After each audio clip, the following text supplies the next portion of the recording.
Conexão Poder. Oferecimento Titânia Telecom. Soluções para conectar negócios e pessoas.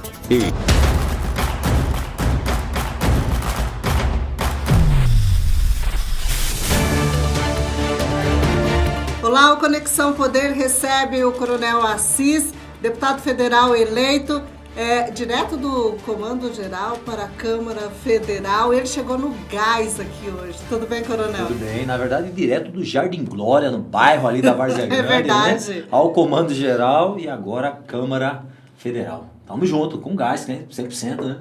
Parabéns. Obrigado. Obrigado a todos que acreditaram, que deram o seu voto de confiança. Tenho certeza que o Coronel Assis vai honrar cada voto recebido lá no Congresso Nacional para o nosso desenvolvimento no Mato Grosso também, lógico, né, para trabalhar aí contra a impunidade e outras pautas que irão surgir durante a nossa epopeia lá no Congresso. A gente viu aí, né, que dos 8 federais, né, que nós temos na nossa bancada, só 3 foram reeleitos, né? Então, maioria renovada, né? Exato. Eu acho que esse é o sentimento da população agora, de renovação. Eu acho não, tenho certeza, porque é o reflexo, né, da questão da Câmara Federal, né? Nós tivemos uma renovação grandiosa, né? São 5 novos deputados federais e eu tenho certeza que todos eles também irão aí se esforçar ao máximo, né, para honrar os votos recebidos. Afinal, né, o mandato ele não é nosso, né? Ele é do povo. O povo outorga a nós e a gente tem que corresponder a isso. Eu tenho certeza que da minha parte farei o máximo possível. É interessante, né, Leandro, que desses eleitos, ali a maioria tá ligada ao presidente Bolsonaro. Sim, né, são pautas, todos convergem aí para esse mesmo fim, né, que é o presidente Bolsonaro, que são pautas ligadas à pátria, à família, né, à defesa da liberdade, né, então acho que é muito bom isso, né, eu acho que é um fator positivo dessa nova bancada que estará lá em Brasília.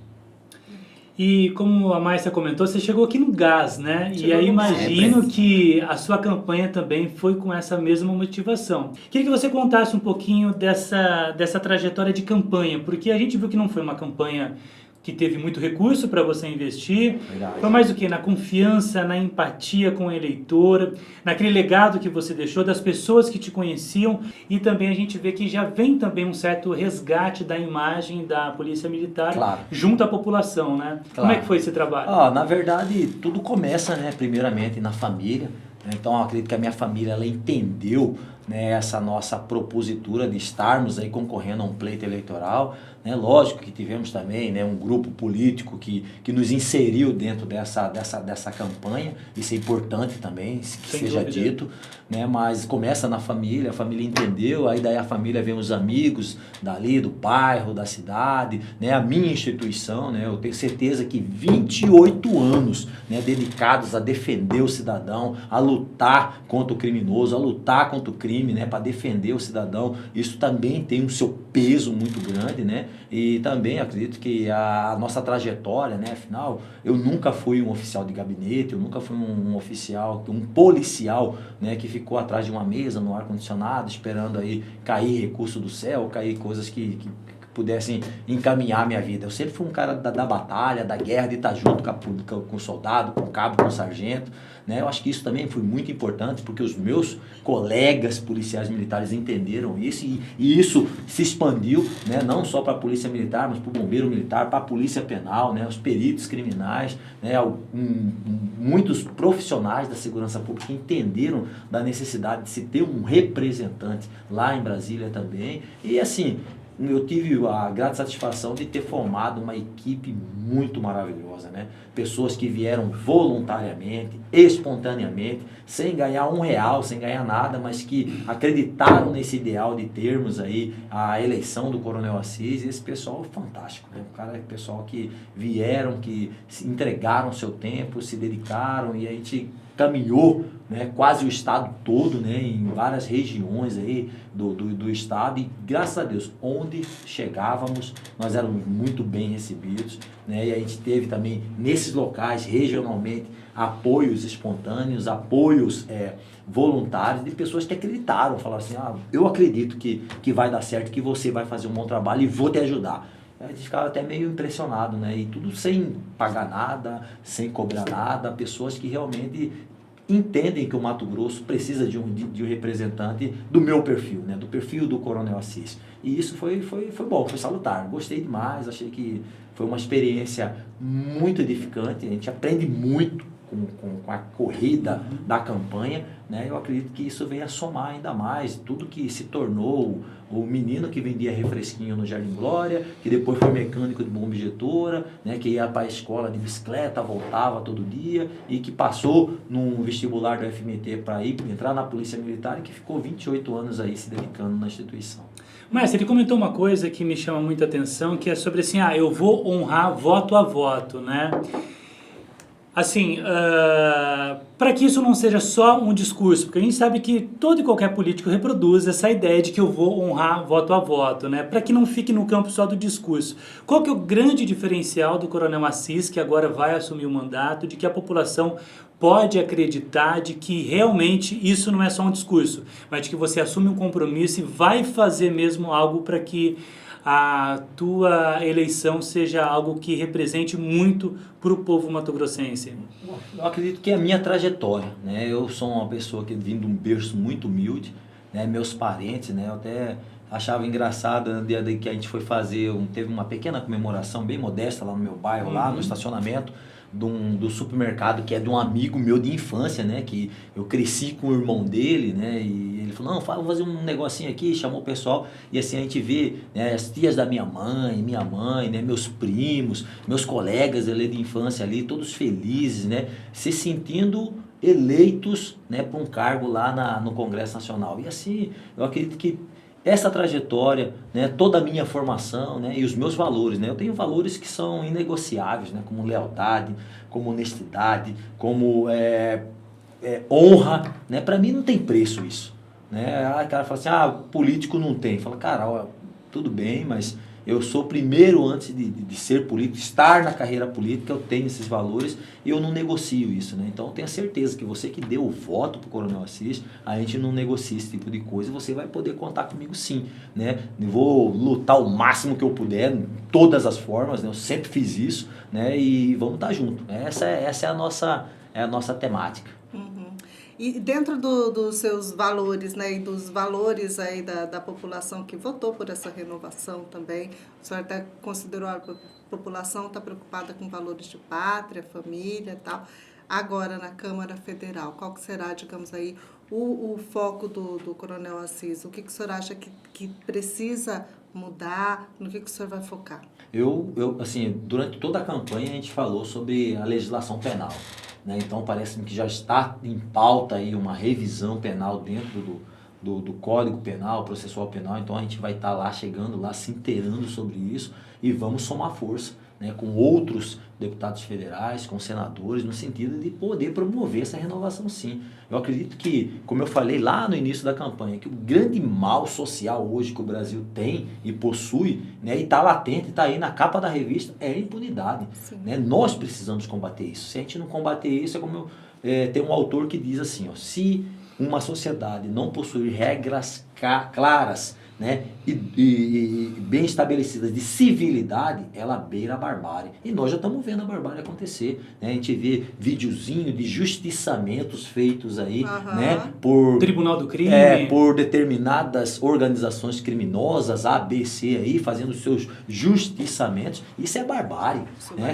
Cortar a cabeça de alguém, jogar no meio da rua. Né? Então isso está acontecendo. Por quê? Porque perdeu-se sentenciar alguém à morte, né?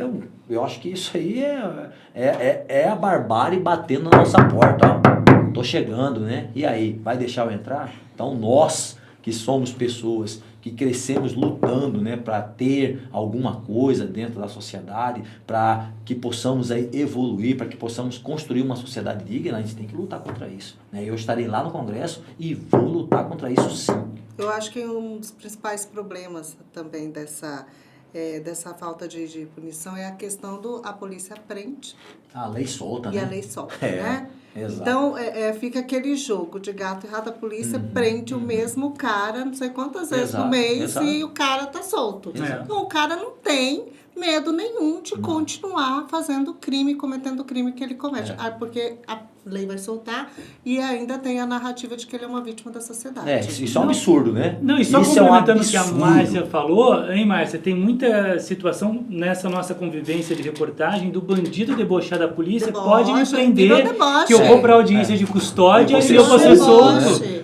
É um absurdo, né? Então, Desculpa, coronel, é só para complementar com isso. Certeza. Mas isso aí reflete justamente a perca do receio, né? Da mão forte do Estado, né? Ou de saber que... E assim, uma das coisas que se você pegar e dar uma olhada em todo mundo, enquanto todo mundo deu uma apertada na legislação, o Brasil deu uma afrouxada. Isso. Né? Então isso aí é ruim, né? Para o convívio social. Né? E eu também sou contra essa ideia de falar que o cara é vítima da sociedade. Que vítima da sociedade? Vítima é o seu Zé, que acorda 4 horas da manhã, vai pro ponto de ônibus às 5, tá lá esperando o ônibus dele, o camarada chega lá, vagabundo chega lá, perdeu com uma pistola, ainda chama ele de vagabundo. Toma o celular do seu Zé, que tá pagando a prestação ainda, e vai embora. Vítima é a Dona Maria, que tá lá com sua merceariazinha, lá no bairro periférico da cidade, né, trabalhando de sol a sol, e no fim do dia chega 2 camaradas lá com 2,38, agride ela verbalmente, fisicamente, e rouba o dinheiro do caixa do dia. Esses sim são as verdadeiras vítimas sociais. E eu provo para você que esse tipo de situação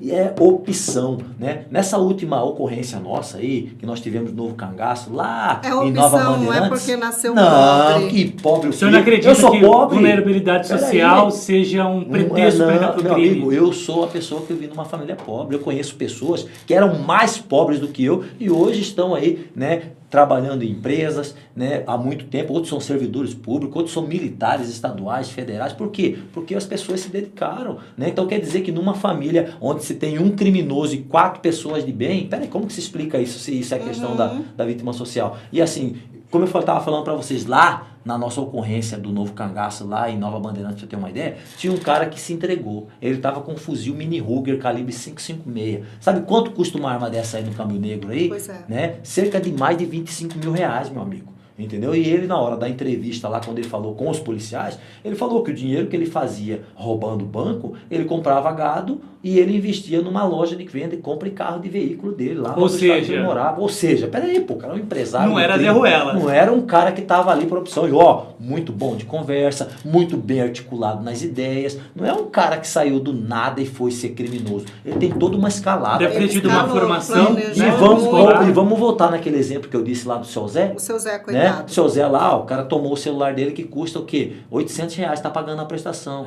Né? A pistola que aquele mala lá tá usando, que o vagabundo que usou para roubar o seu Zé, no câmbio negro aí, né, do crime aí, vamos dizer assim, deve estar valendo aí dos 12, 13 mil reais, entendeu? Então, se ele quisesse realmente mudar de vida, que desfizesse dessa arma aí, pegasse ali 8 mil, comprasse um carrinho dessa aí e ia empreender. Né? Então, crime hoje no Brasil é opção. Não é falar que é falta de opção. Peraí, conversa fiada. Né? Hoje o Mato Grosso tem falta de mão de obra, meu amigo. Né? Inaugurou-se um atacado aqui, ó, bem aqui pertinho aqui em Primavera do Leste. Estão buscando empregados, servidores, colaboradores em outros lugares. Estavam sorteando, sabia, Márcia? Lá estavam sorteando emprego, né? moto para quem fosse lá entregar o currículo. Olha aí, cara, ia concorrer uma moto. Ia concorrer uma moto. Então, para estimular as pessoas a buscarem emprego. A gente tem politicamente mesmo essa vertente dos que colocam que as leis precisam ser mais brandas, que o presídio, a prisão não precisa ser tão severa, que não é assim que funciona uma sociedade, não é assim que vai acabar com o crime, pererê, parará. E se for mais brando ainda, o que vira? Eu penso assim que nós temos que ter ressocialização. Isso é fato. Ressocialização, isso é com importante. certeza. Acho que uma vez que o detento está lá sobre a custódia do Estado, ele tem que ser feito um trabalho de ressocialização. Por exemplo, o que eu entendo? Poxa, né, se a gente criasse, por exemplo, um presídio indústria, onde botasse essa turmada para trabalhar, produzir, né? Quer seja na questão da confecção, quer seja na construção civil, a produzir, né? Produzindo ali, beleza, está reinserindo a pessoa na questão do convívio social. Mas sabe que não acontece assim. Existem algumas organizações criminosas que os caras são proibidos de trabalhar dentro da cadeia. Por quê? Porque os caras têm ideologia forte. Né? Então, para quebrar essa ideologia, tem que ter lei forte. Senão não vai, porque lá dentro você é proibido de trabalhar. Aqui fora você tem que roubar para pagar a caixa do crime, entendeu? Então, para combater isso, tem que ter lei forte. O cara fala, pô, não vou, porque se eu for para lá cometer um crime, eu vou ficar 20 anos trancafiado. Aí se eu sair fazer outro crime, eu vou ficar mais 20? Tô com 40, eu tô com 18, com 20, né? Vou ficar aí com 60, 80 anos preso. Não dá, né? Então, não vou fazer. Mas como ele não fica, né? E essa questão desse sistema de tornozeleira eletrônica, ele não é um sistema falho, Coronel? Porque a gente vê que... Na verdade, o que eu penso? Assim, que, na o verdade, cara tá de tornozeleira e tá assaltando, né? Eu conheço um pouco do sistema, né? E assim, não é uma tecnologia ruim, é uma tecnologia boa. Sim, porém, mas não teria que ser assim, só para alguns casos. Ó, o Exato. cara já cumpriu tanto de pena, o cara já, entendeu, tem boas, né? Tem boas referências de presidiário. Ele está cumprindo, ele está seguindo, eu acho que nesse caso dá. Agora o cara, ele já sai, Aí já eu fica com a falo pra tornozeleira você, né? direto. Eu vou montar a tornozeleira no cara e no policial eu quero colocar câmera, né? Poxa, peraí, me ajuda, né? Então você tem que colocar... Por que não coloca câmera no criminoso? No camarada que sai da cadeia, eu vou colocar uma câmera, não sei aqui, para me filmar o que você está fazendo todo dia, para me ter aqui, né? Coloca uma tornozeleira, o cara vai lá, coloca um dispositivo, coloca uma coisa para bloquear o sinal, né? Mesmo assim, qual que é a visão e a leitura que a gente tem da questão da tornozeleira? Muitas pessoas, às vezes, infringem ali e às vezes não acontece nada também. Sim, né? Então existe uma certa impunidade ali. Então o cara... Taca a tornozeleira, não cumpriu o que está prescrito, meu amigo, vai voltar para o regime fechado e vai perder a chance de ir para o semiaberto novamente. Mas isso não acontece. Né? Então nós precisamos combater isso. Está falho né? isso. Está falho. Eu acho que a gente precisa tá melhorando isso. Né? Então eu acho que é uma das pautas que tem que ser discutidas nessa reforma, principalmente, né, no sentido de inserir também nessa lei penal aí, não só a questão do cara ficar trancafiado, é importante, excelente, mas no tocante às organizações, também atacar o financeiro desse pessoal. Sim. No sentido de que eles movimentam muito dinheiro, né? Ou você acha que não? Muito dinheiro, né? Então, assim, isso porque o lance deles é lucro, é dinheiro. Então, esse dinheiro aí ele tem que ser rastreado, ele tem que ser sequestrado aí e devolvido ao Estado para políticas públicas que realmente sejam edificantes. Né? Tipo, por exemplo, você vai aqui na Várzea Grande, você vê que tem lá o centro, os bailes dos idosos ali, às vezes é feito num centro comunitário onde você tem nenhum ar-condicionado. Né? Então, assim, né? Ou vai em outra cidade e vê isso também. Então, a gente precisa melhorar essas coisas. E de onde que vai sair esse dinheiro? Pode sair desse povo aí, ó. Tem muito dinheiro, tá aí, ó. Só basta ter uma investigação, né?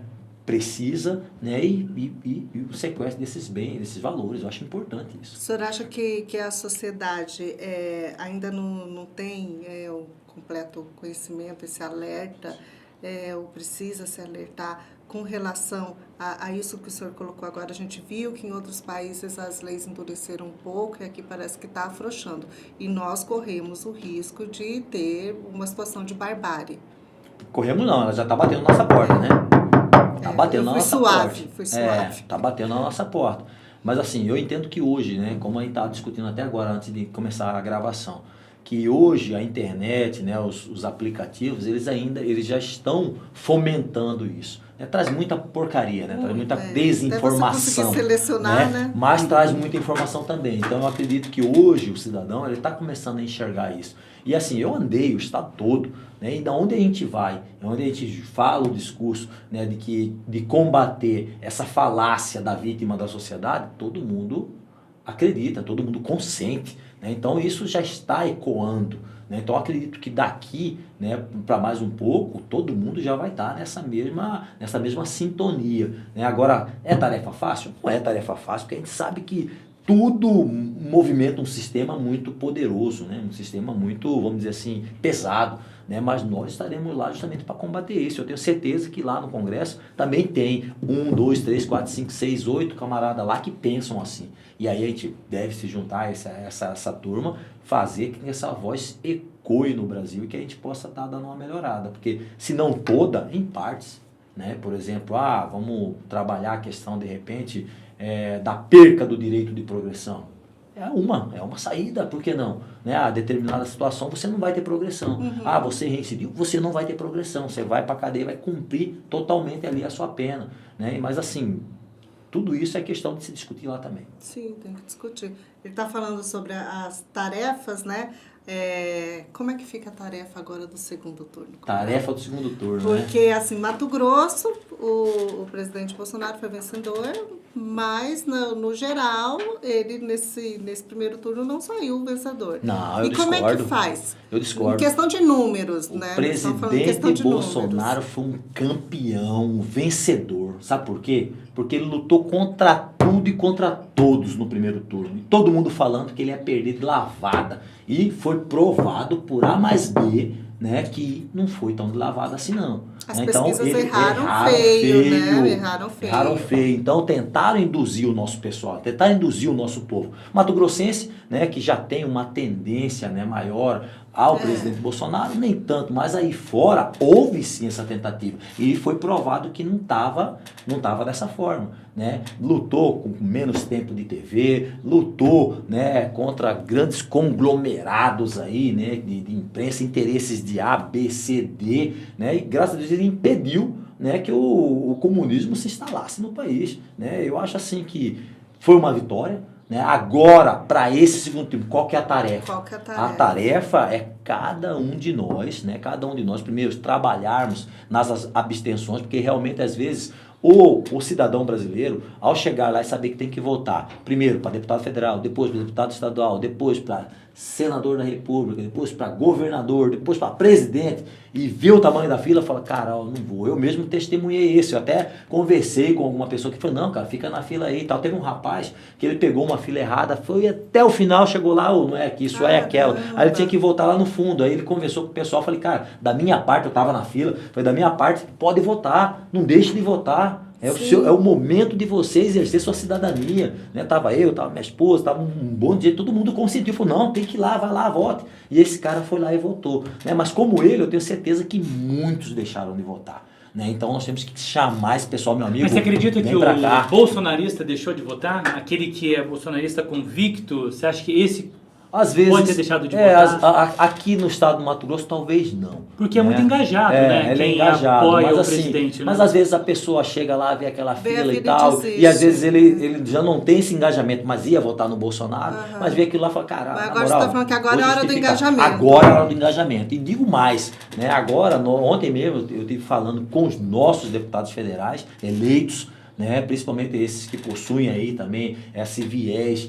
de estarem junto, né, com o presidente Bolsonaro. Falamos com eles, falamos com deputados estaduais também, né, que cito aqui, né, deputado Eliseu, deputado Catani, né, nós conversamos ali. Amanhã nós estamos indo para Brasília, né, teremos uma reunião lá em Brasília, vamos ter uma reunião também com o presidente, né, junto com os demais deputados federais do PL que foram eleitos, né, para que a gente possa realmente fazer um grande engajamento.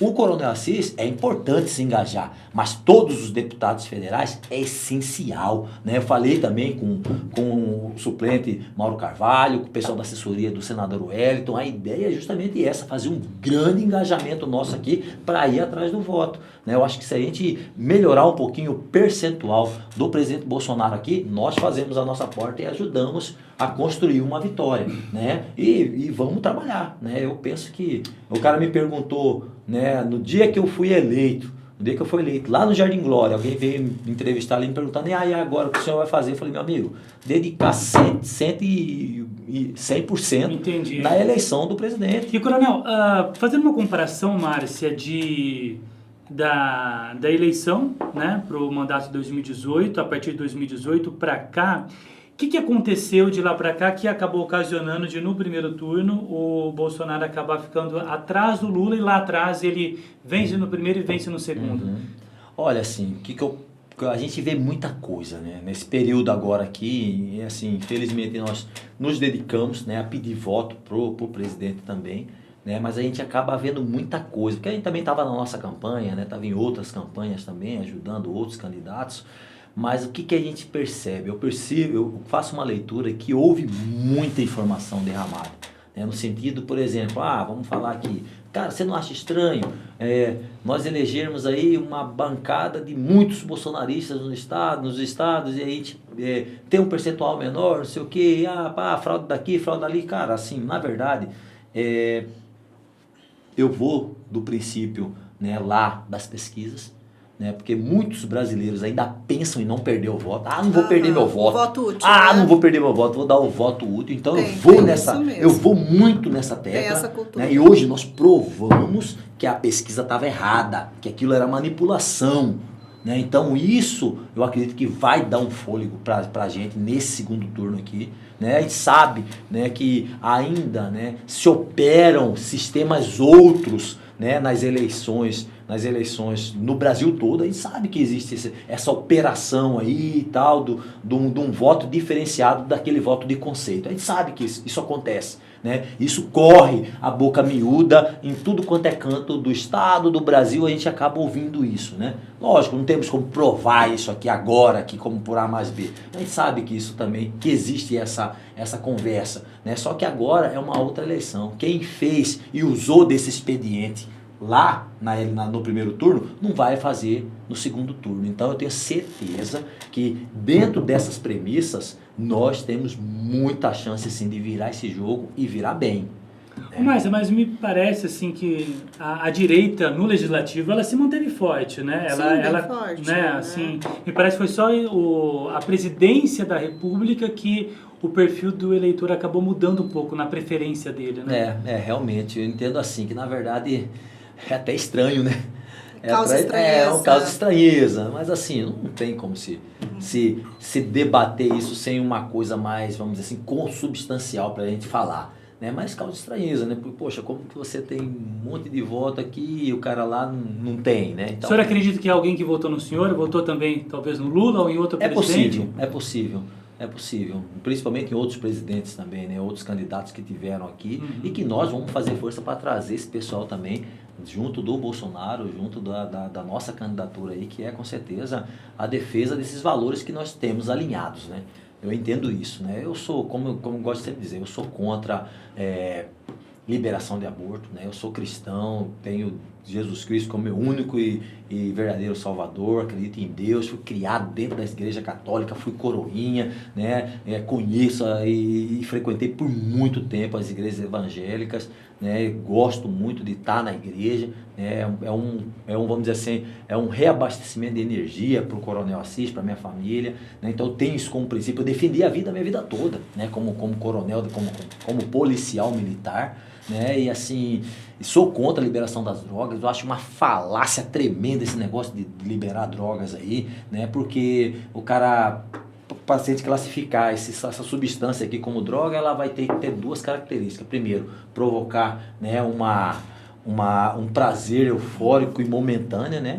E segundo, causar dependência química, né? A partir do cara que o cara ficou dependente, é doença. Nós temos que tratar. E é estado. Nós temos que tratar, né? E assim, o cara doente, ele vai fazer de tudo para manter o seu vício, essa sua dependência química. E aí nós vamos aumentar furto, nós vamos aumentar roubo, nós vamos aumentar a violência. Quantas cracolândias surgirão no Brasil? É muito raso. Quantas cracolândias surgirão no Brasil aí, por causa disso aí, né? E assim, na verdade, como nós falamos lá atrás, qual que é o principal objetivo de uma organização criminosa? Lucro. Aí eu pergunto para você, se o líder, né, da organização criminosa, a maior organização criminosa de São Paulo, vai querer pagar imposto? O cara fala, não, mas tem que pagar imposto e gerar emprego. Vai pagar imposto? Cara, acho difícil. O nosso líder da organização criminosa aqui do Mato Grosso quer pagar imposto? Acho difícil. Né? Pode até abrir uma portinha lá escrito vende-se droga, coloca duas meninas ou um menino lá para vender a droga ali. Aliciamento, né? De menores? Mas, né? Não, acho que é legal. Tá dentro da legal, liberação, entendi. Né? Vai colocar ali duas pessoas para trabalhar, assinado carteira, CNPJ, pagando imposto, mas para cada pinozinho de cocaína vendido ou cada cigarro de maconha vendido, legalmente, vai se vender um monte ilegalmente, porque parou o contrabando de bebida?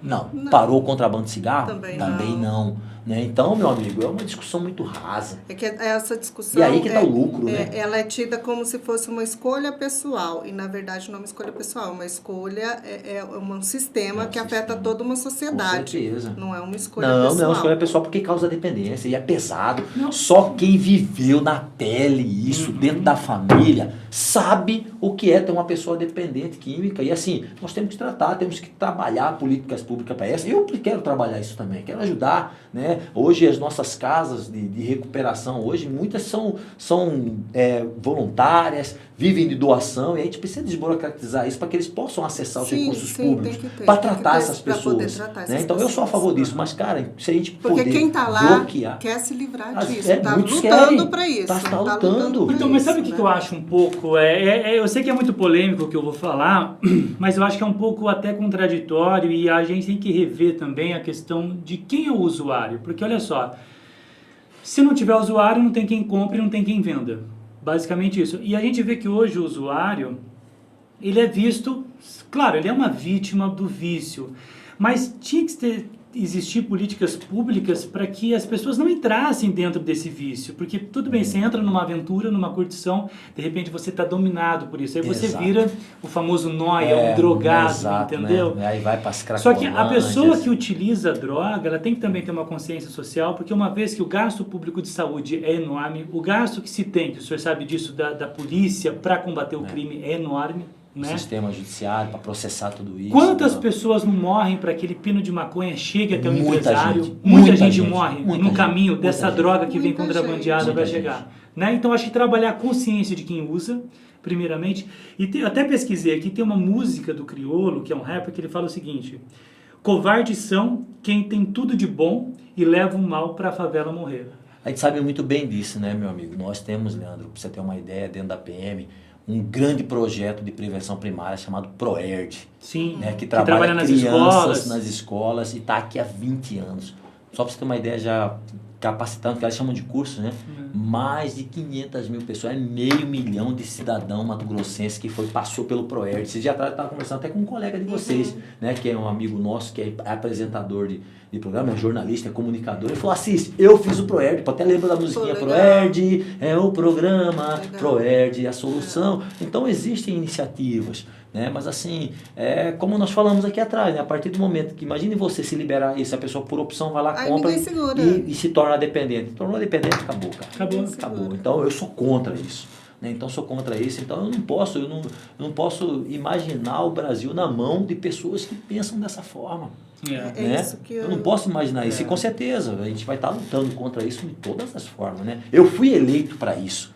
Né? E eu quero lutar contra isso sempre. Vai ser minha bandeira, uma das bandeiras. Mas eu acho que também tem que partir também de uma conscientização de quem é o usuário. Principalmente aquele usuário que ainda não está dominado pelo vício, não se tornou dependente. Eu acho que ele tem responsabilidade, porque a diversão dele custa muito caro. E muita gente paga o preço para ele se divertir de bacana, que é o que fala aqui. Covarde é quem tem tudo de bom e leva o mal para a favela morrer. Ele acha que é só uma escolha só dele, né? Que mas ele não, tá tem uma cadeia que muita gente morre. Nós falamos da cadeia, para droga chegar até ele. Coisa que acontece lá no país vizinho, aí vem para cá, e atravessa o nosso, e vem pela e vem gente sofrendo. Irmão, é muita coisa. E quem se dá bem com o lucro do tráfico de drogas é uma parcela muito pequena. É só alguns bambambãs aí do tráfico e o restante sofre para a diversão. De quem quer tirar um barato aí. Também concordo. E, Coronel, o senhor falou sobre que, na sua opinião, o Bolsonaro tirou o Brasil da rota do comunismo. Do primeiro turno. E o senhor acha que nós, se o Brasil não tiver a vitória do Bolsonaro, a gente volta para essa rota de risco de comunismo? Aí nós vamos para um outro campo de batalha, né? Que aí nós vamos ter que realmente tentar segurar isso, né? Tentar não, fazer de tudo assim, para segurar isso lá. Reformulando, o senhor acredita que há realmente um plano da esquerda com relação a isso? Essa é uma tendência da esquerda? Eu acredito que sim, né? Eu acredito que sim, porque nós estamos vendo isso acontecer aqui, ao lado, aqui, em muitos países aqui ao nosso redor, né? E eles têm um alinhamento ideológico e de pensamento muito forte com isso. Sim. Né? Então, com certeza, a tendência vai ser isso. Né? Nós tínhamos, passamos quanto tempo, né, sobre o julgo desse pessoal? Muito tempo. Né? Muito tempo. E a gente viu o quão isso pode ser prejudicial ao nosso país, às nossas crianças. Né? Eu não quero viver isso. Né? Eu quero lutar contra isso. Eu vou fazer isso de agora até o final do primeiro turno e depois vamos estar lutando também em todas as formas. Porque a gente fala principalmente das consequências, né? Claro. As consequências econômicas e tudo mais com relação ao comunismo. O Leandro é uma figura muito curiosa. Esses dias ele me confessou que no auge ali daquela crise na Venezuela, ele deu um pulo lá para ver como verdade, é que era. Você foi, o que Leandro? que Fui para Venezuela. Né, o que acontecia, tal, olha só, né? E aí ele chegou lá e encontrou um colega jornalista revirando lixo, né, Leandro? Caótico. Não, uma situação assim, eu tava de férias, assim, o que eu vou fazer, né? Você duvidava que fosse Não, tudo aquilo? não, na verdade não, na verdade eu queria entender o ponto de vista social fantástico. que estava acontecendo lá, né? Eu vou pela Colômbia, eu vou para uma cidade chamada Maicao, que quando eu chego lá, o cara fala assim, mano, o que você tá fazendo aqui, cara? Aqui eles sequestram as pessoas e pedem resgate, né? Faço ideia. E aí eu conheci várias pessoas que saíram de Maracaibo e foram para Maicao, atravessavam a fronteira só para comprar comida, Aí eu fiz amizade com uma família, acabei ajudando essa família a levar o mantimento até a Venezuela, fui com eles até Maracaibo. Sabe aquela cena de filme de The Walking Dead? Sim.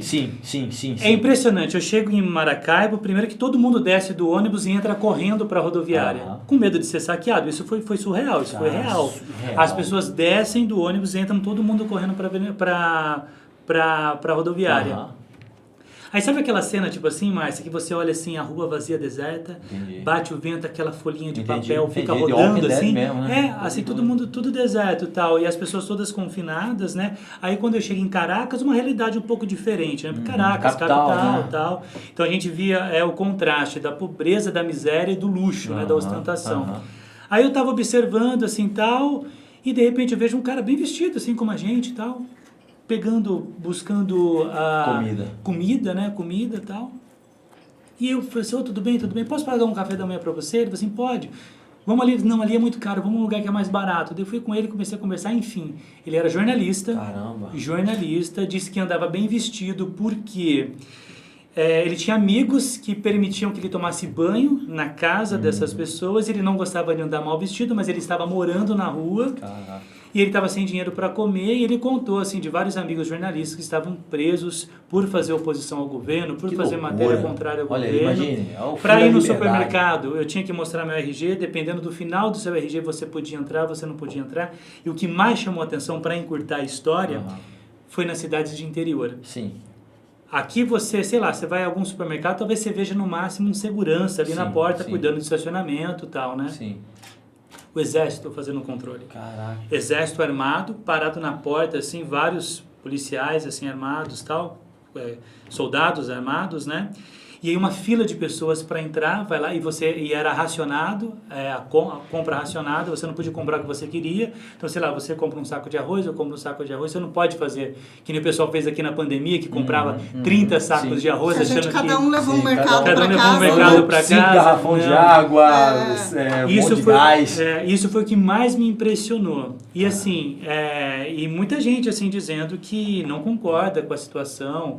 Posto de combustível não é a frentista que te atende, é soldado. Soldado militar armado, Beleza, você paga, sei lá, $1, você enche o tanque do seu carro, entendeu?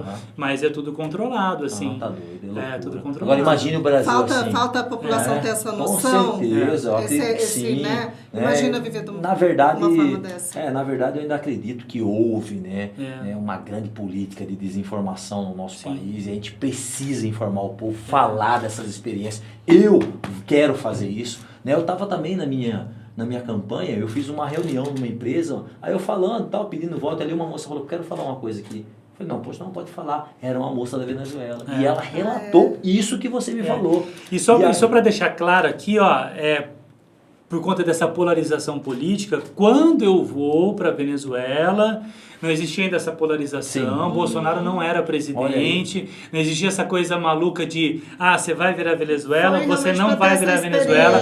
Foi muito, acho que foi 2016 ou 2017, no auge da crise venezuelana que eu estive lá. Então eu fui fora de um contexto de polarização política, que às vezes a gente se perde um pouquinho dentro dessa... E a racionalidade também do debate, né? Porque não é porque existe existe um lado que apoia isso, que você vai ser contra só porque você não concorda com aquele que está falando aquilo, né? E assim, então foi no outro contexto, e realmente a Venezuela é um país hoje que já foi um dos países economicamente assim, mais brilhantes da América Latina, né? É isso que eu ia falar pra você. Era Miami da América do Sul. Você lembra na época do auge do chavismo, onde se tinha lá o governo distribuía pernil para as pessoas, né? Porque tem aquele pernilzão bonitão que a gente compra para o Natal, para assar e tal. Eles distribuíam no mercado, porque eles falavam que todo venezuelano tinha que comer um pernil, né? Então eles distribuíam isso para as pessoas no mercado. Hoje, olha o jeito que tá. Então assim, às vezes a pessoa se engana, né? Que começa com uma bonança, se começa aí entregando coisa, mas não tem jeito, porque a conta chega, né? Alguém vai ter que pagar isso. Né? Então, se não produz, se não trabalha, se não rala, meu amigo, não tem como fechar a conta. O Estado, o governo não aguenta. Não tem como pagar. Imagine você se o governo tivesse que dar dinheiro assistencial. Não vai, é absurdo, loucura. Não, é assim, um estado de medo, assim, sabe? Eu conheci policiais lá... Só se você falar que era cena de Walking Dead, todo mundo já associou. Não precisa, né? Nós só não tem o zumbi, né? Ou tem o zumbi, é verdade, invisível. É verdade. Mas lá, para roubar, tipo assim, todo mundo, pô, turista, eu pegava o celular, chegava um venezuelano, guarda teu celular que vão te roubar. Cara, tipo assim, pelo amor de Deus. Verdade. E aí, tipo assim, o que eles faziam lá? Policial, claro, que a paisano não estava fardado e tal, que o carro para, desce, dá o que você tem, pum, e sobe. Vai embora. E vai embora. Nossa, que loucura. Imagina o Brasil assim, tá doido, né? Vamos trabalhar. Vamos trabalhar, Coronel. Coronel, é muito bom sempre receber o senhor aqui. A gente tratou aqui de diversos temas, né? Claro. Interessantes para esse momento. E eu queria pedir, satisfeito, Leandro, mais alguma teria bastante, não teria mais pergunta para fazer. Você tem pergunta para ele, ainda temos um tempinho. Não, eu queria que o senhor, duas coisas, pode ser bem rápido, tá? Como o senhor tem experiência no comando da Polícia Militar, a gente sabe do problema da falta de efetivo, a gente sabe também do problema do limite de gastos, né? Sim. Como equacionar essa conta para que a Polícia Militar tenha efetividade e depois... Ao final, que o senhor mandasse uma mensagem para os jovens, porque uma vez até eu estava conversando com o Gordo, essa parada aí de tornozeleira eletrônica, foi você que me falou, né, Gordo? Que tipo assim, estavam vendendo, né? Uma fake, tá né? vendendo na Shopee. E acha bonito e de repente... Isso é uma inversão de valores, né, cara? Eu acho que assim, se a gente conseguir evitar que um jovem entre nessa ilusão, desse romantismo do crime, eu acho que essa entrevista já valeu a pena, porque assim... Eu acho que a gente tem que conscientizar o jovem que, o crime não leva a nada. E, pelo amor de Deus, você querer achar que é bonito, você tá com uma tornozeleira eletrônica, não tem nada de belo. Mas, enfim, né, hoje, todas as instituições de segurança ela tem um certo problema aí na questão do efetivo, isso é fato, né, mas nós temos um concurso público, né, que está pronto, né, eu acredito que nós iremos falar, né, com o governador, vamos sentar com a equipe lá, da equipe de gestão do governo aí, a ideia lá atrás era chamar essa galera agora em novembro, né? Então a gente vai estar retomando isso lá junto ao governador Mauro Mendes, junto ao Galo, junto ao Basílio, no sentido da gente estar conversando, estar estabelecendo isso e chamar, né, essa quantidade aí o mais rápido possível, porque a gente precisa botar esse pessoal na academia, a gente precisa que eles já comecem ali as suas instruções para que daqui a pouco estejam reforçando aqui na rua, nos estágios já, isso dá para ser feito, né? Isso vai acontecer, esse concurso público está pronto, nós teremos aí a primeira chamada, teremos a segunda chamada, vamos trabalhar na questão junto ao governador Mauro Mendes, ele está bem aberto a esse tipo de situação dentro da questão do nosso limite de gasto, porque não tem como, né? Nós temos leis que acabam limitando isso, né? Então a gente vai tentar melhorar ainda mais essa questão de números aí para os nossos policiais que passaram no concurso, né? E aqui eu quero mandar um abraço a cada um de vocês aí que também apoiaram, atenderam, estiveram junto conosco aí nessa caminhada, nessa epopeia da eleição, né? E os senhores têm em mim aqui no Coronel Assis um grande defensor de cada um de vocês e claro que o futuro das instituições policiais é a tecnologia. Isso é fato, né? Eu falei isso uma outra vez que eu vim aqui, quando eu ainda era comandante-geral, que nós temos que caminhar para a tecnologia, né? Nós temos que investir, né, em câmeras inteligentes, né, onde a gente possa ter um cabedal, né, de conhecimento e de inteligência ali, onde a gente possa estar depurando isso e aplicando a parte operacional. Nós temos que investir, né, em sistemas, né, que caibam na palma da mão, tanto na questão da gestão, né, do nosso efetivo, quanto da questão da parte do emprego operacional, que tudo hoje dá para ser feito aqui, inclusive tempo de permanência, né, em pontos demonstrativos, tempo de permanência no rádio patrulhamento, confecção de boletim de ocorrência, que ainda é no computador, impressão, entrega, o colega da Polícia Civil assina. Estamos vivendo o que eu vivi quando eu saí da academia, em 1997. Então nós precisamos evoluir no sentido de eu fazer aqui o boletim de ocorrência e mandar para o seu sistema, você dá um valido aí para mim, ó, Brasil, estou voltando para o patrulhamento. Assim nós vamos ser mais efetivos, nós vamos entregar mais do que a gente entrega para a sociedade, que a gente entrega muita coisa, né? Nossa instituição de segurança, então a gente tem que investir nisso, eu acho que é um fator primordial para que a gente possa evoluir, ser mais efetivo. E claro, dizer, né, aos nossos jovens, né, meus amigos, eu sou um menino pobre que saí do bairro, né? Um bairro que era um bairro carente, né? Um bairro que era muito mais precário do que é hoje no passado, né? Mas eu sempre tive no meu foco que lutar, né, pelos nossos objetivos é a melhor coisa. Você tem, né, que estabelecer o que você quer da sua vida. Eu sei que às vezes essa nossa geração de hoje em dia aqui está meio um tanto quanto dispersa, às vezes talvez um pouco sem foco, mas nós que, né, temos um pouco mais de experiência, somos jovens há mais tempo, nós temos que tentar orientar essa galera e falar, pessoal, foco no que você quer, né? Eu quero isso, então vamos estabelecer um plano, meta, trabalhe duro. Eu nunca acreditei em atalho, né? Eu nunca acreditei no jeitinho, no apadrinhamento. Para mim, ou você trabalha, né, ou você se dedica, ou você corre atrás, porque por mais que de repente no atalho e no jeitinho, no conchavo, você chegar lá em cima, você vai ser desacreditado, porque vão te olhar e vão te apontar, falar, esse cara aí, né, tá bom, tá bom, né? A gente brinca aí na PM, o cara dá a continência, mas não te entrega o respeito, né? Então, eu quero muito, né, que o nosso jovem brasileiro não fique nessa inversão de valor. Imagine você comprar uma tornozeleira fake para colocar no pé para ir a um baile. Isso é uma loucura, né? Isso é uma loucura, porque não é bonito isso é ruim, isso é feio, né? Às vezes, né, eu li um artigo uma vez que falava que as pessoas vinham, né, em determinado estado, que possui uma determinada comunidade, e tiravam foto com o traficante com um fuzil, né? Pagavam para isso. Né? Então, isso é uma inversão de valor. Então, nós precisamos combater isso na sociedade. Como que a gente combate isso na sociedade? Né? Votando em alguém que prega uma inversão de valores a todo instante, ou votando em alguém que prega pátria, né? Deus, pátria, família e liberdade. Com certeza é aqui, né, meu amigo? Então, eu quero convocar você que está nos assistindo para que venha para essa corrente do bem. E se nós convencermos uma pessoa a mais a votar no 22, com certeza a gente tira o Brasil desse rumo aqui e vamos para esse rumo aqui. Eu gostei dos jovens há mais tempo aí. Jovens há mais tempo. Eu sou um pouquinho a mais tempo jovem, coronel. Nada quando você tem, cara. 37, pô. 37, eu tenho 46, Nossa, 10 aninhos aí de gap, ó. A minha não revelada. Aqui nosso presente do Conexão Poder.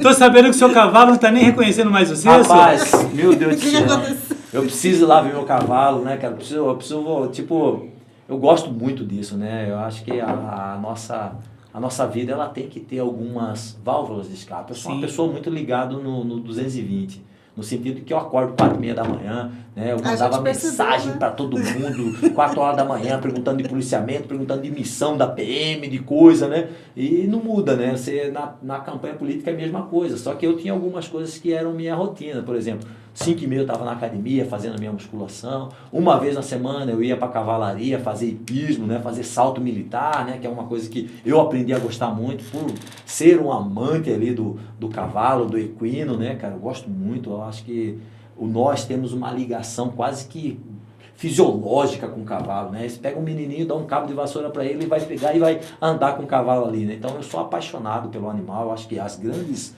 e maiores conquistas, né, do ser humano durante a história foi no lombo do cavalo. A nossa polícia militar nasceu no lombo do cavalo. Então, graças à atual gestão, os bandeirantes que desbravaram o Brasil no lombo do cavalo, das mulas, né? Das mulas, e o governador Mauro está construindo aqui o melhor quartel de cavalaria do Centro-Oeste, né? Que vai ser ali no Parque Mãe Bonifácio e vai ser um centro hípico do estado. Todas as provas do hipismo rural e clássico poderão ser feitas na nossa cavalaria. E o cavalo também usado muito em terapia, né? Com certeza. Nós temos a ecoterapia nossa lá no novo complexo, nós vamos conseguir ampliar. Hoje a gente atende 60, 70 lá, que a ideia nossa, do Coronel Rocha, que é o comandante, do coronel do especializado, é chegar a 200 pessoas, 200 crianças. Isso é importante, né? Sim. E assim, eu tenho um cavalo, meu cavalo fica na minha sogra ali, em Cáceres ali, e pô, tem mais de 4 meses que eu não vou lá ver ele. Vai chegar lá, não vai nem me conhecer, né, cara? Se bem que ele é bonzinho, a gente boa, né?